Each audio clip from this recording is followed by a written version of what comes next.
We're rocking and rolling. Tied into the main. Over to the new toilet. Sink that's in the other bathroom right here for the shower pan. Toilet room. Shower.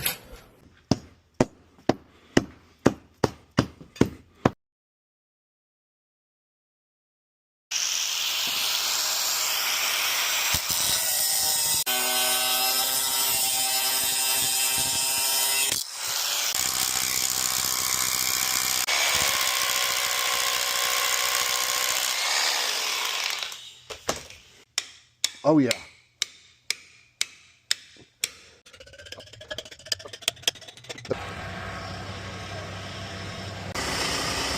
Alright, we don't want any water on there, that's fine. Barbecue.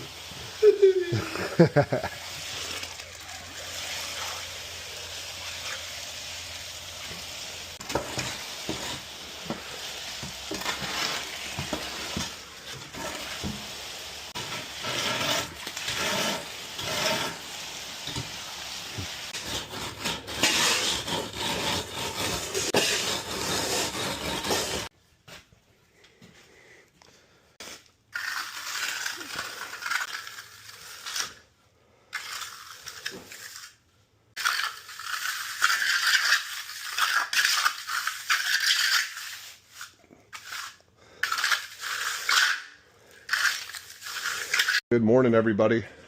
Our concrete patches are in.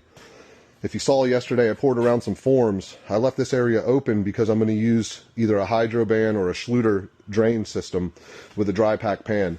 So if you've worked with those before, they've got a big circular area on the bottom of them that has to countersink below the slab to sit right. I'll share that when we get to that point. I also put some forms around this. Underneath this box right here is the plumbing where we're going to have to put a trap for the shower pan. This isn't going to be a mud pan, this is going to be a prefab pan.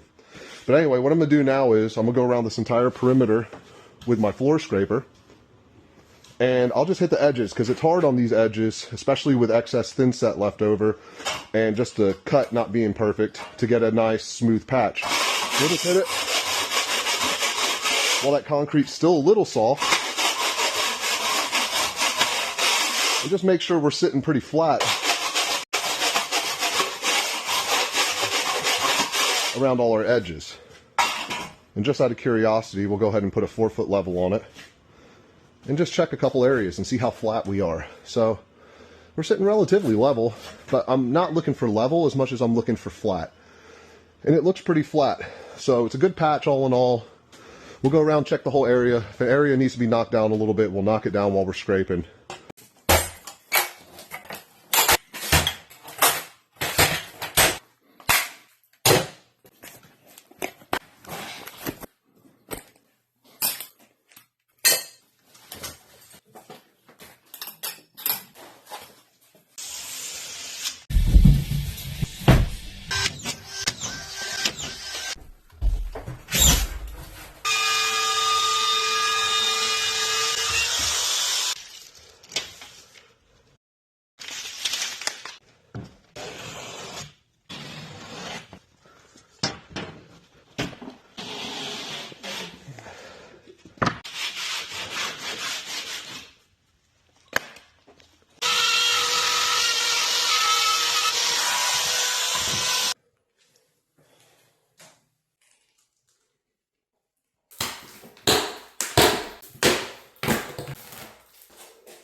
Got her all mudded up. There's a couple corners that I'm probably going to have to hit again tomorrow. Got all our corner bead on though. Fanned out most of the joints. I didn't get 20-minute mud on the inside corners here, so I only worked one side. So in this bathroom in particular, I'm going to have a couple touch-ups tomorrow. Hopefully it's dry enough that I can sand, do my final touch-ups, and then Thursday I guess I'll have to do the primer coat of paint, and that's going to push me into Friday for starting tile. It was just a lot more demo and stuff than we originally anticipated, and this stuff takes time to put together, right? But we're on the right track, and once these walls are primed, because I really just want to get all the paint up before I start tiling. It'd be just nice to have the dust down. So that's my main goal, is just to get the dust down, finish all of the drywall, and then we'll get into the tile, and this thing will go together quick.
We need to find our angle on this ceiling so that we can frame the 2x4s up. I'm going to show you guys how to use your speed square and a chalk box to find your common rafter values, which will give you the angle that you need to cut your 2x4s at, or whatever material you're working with.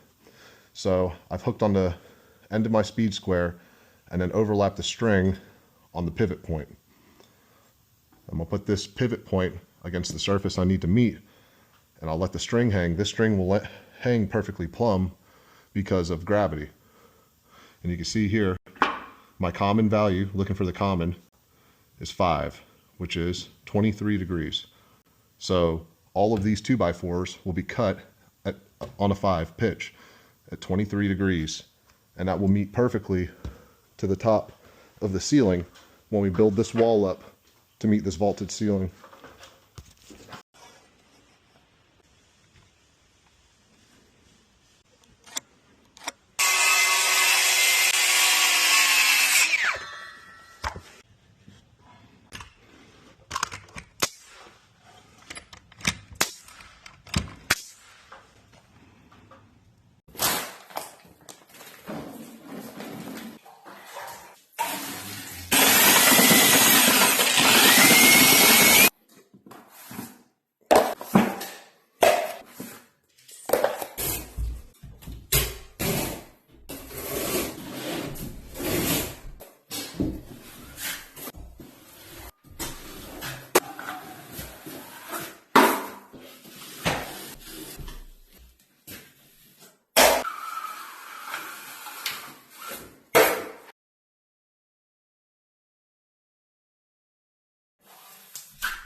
Just mudded all day. Hung the rest of those sheets too. Patched that in. Ran it all with hot mud. And I'm considering staying and working one of my sides with a mid-weight. So tomorrow I could just finish this. Ooh, it's already almost 5 o'clock.